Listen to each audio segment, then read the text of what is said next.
global economies, what is the current economic situation looking at the bigger picture? Well, join me to discuss is CIO of Duss Consultants, Roland Duss. Welcome. Thank you. So the US is currently seeing deceleration this year. So what can we attribute to this? Well, deceleration comes especially from the fact that last year in Q3 and Q2, we had the best quarters back-to-back for years, with about 4.5% growth. This year, we will head towards 2.5% growth, which is basically the potential of the US economy. The headwinds are twofold. First of all, the stronger dollar. The dollar appreciated by about 15% on a trade-weighted basis since July last year, i.e. in a very narrow time span. And this, of course, has damaging effects on external trade. Astonishingly recently, despite the strong oil price decline, the US imports oil, still the trade balance deficit increased, because we had a drop in exports and an increase in other imports, which means that basically part of the gain from the lower oil price goes to cheaper imported goods. And exports, of course, are being penalized as they get less competitive. Second headwind is on corporate investment. We had a strong corporate investment last year. This year, it is going to go down because we have, first of all, oil capex related, which is about 10% of capex, will be slashed by 30, if not 50%, if not more. Then we have also companies finding it more and more difficult to achieve productivity gains through capital expenditure. So what they do, they basically prefer to go for cost cutting, plain cost cutting, rather than capital expenditure. In other fields, they also like to do M&A and like to do more distribution to the shareholders through share buybacks. As far as the rest of investment is concerned, real estate market is now really equilibrated. There is no need to have more investment done there. So basically, we are going to be at last year's level, which means overall, we can see capex being slightly down. Nevertheless, the US economy is still the best growing economy as far as the developed world is concerned. In China, leading indicators and January trade show that economic growth is stalling in the region. And now the government is, implementing increasing infrastructure spending and more stimulus measures. So what will this entail, and do you think it will be enough? Well, China is an interesting case. The first thing to say about China is that official statistics are not always really good statistics, i.e. they want to tell you what they want to tell you. Economists start to look at what is called the Li Keqiang index, and this index is made of electricity production, loan growth volume, and rail freight volume. The bad news is that this leading indicator is really slumping lately, which means that growth is endangered. Leading indicators also show that growth is not there. If we look at official growth statistics for Q4, we saw that quote-unquote growth was only 1.5%, meaning averaged on the year 6%, which is not enough compared to the 7% that authorities are announcing. So how are they going to plug the gap? The standard measure, more infrastructure spending. They need it indeed. They need more ports, they need more rails, they need more road infrastructure.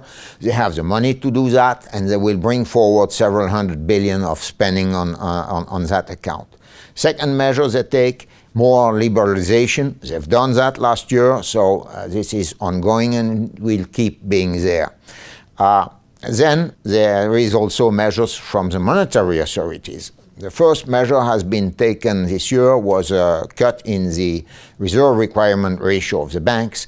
This is indirect quantitative easing as it adds $100 billion of liquidity in the banking system.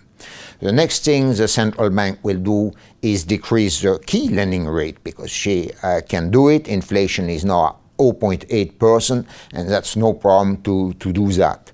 The next measure that is envisaged is, of course, more liquidity to provide more relief for the real estate sector that is being subject to some trouble recently. And last but not least, there is a gradual depreciation of the renminbi versus the US dollar.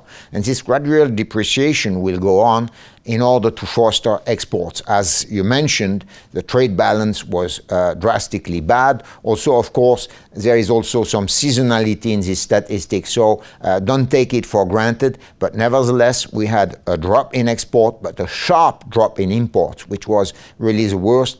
But on that account, I can see some destocking as far as raw materials are concerned, which means I'm not too concerned. Authorities have announced 7%. We will have 7% this year on the official statistic. So we've had a look at China, we've had a look at the US. So let's take a step back and look at growth on a global scale. So there's expectations that world growth will, progress in 3.5%. So is this consistent in all areas, or will there be some disparities? I target this year a slight increase of world growth from 3.3% to 3.5%.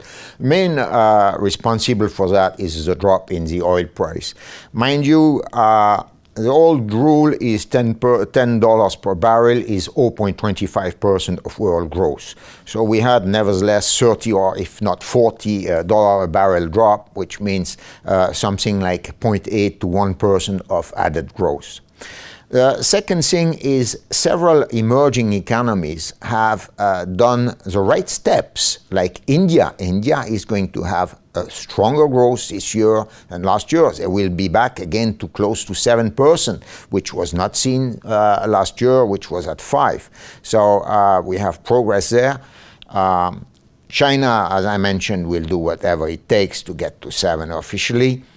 Europe, the good thing, oil weaker and weaker euro will stimulate growth. The fact that they also are less picky as far as fiscal policy is concerned will also enable the area to grow by 1.3%, which is much because basically Europe had no growth for several years.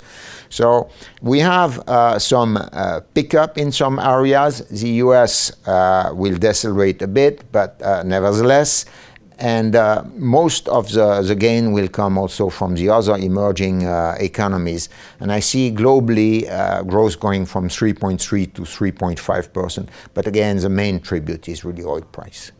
So we'll be keeping an eye on the oil price then. Thank you so much for your insight today. You're welcome.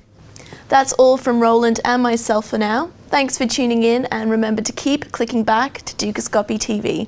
Bye for now.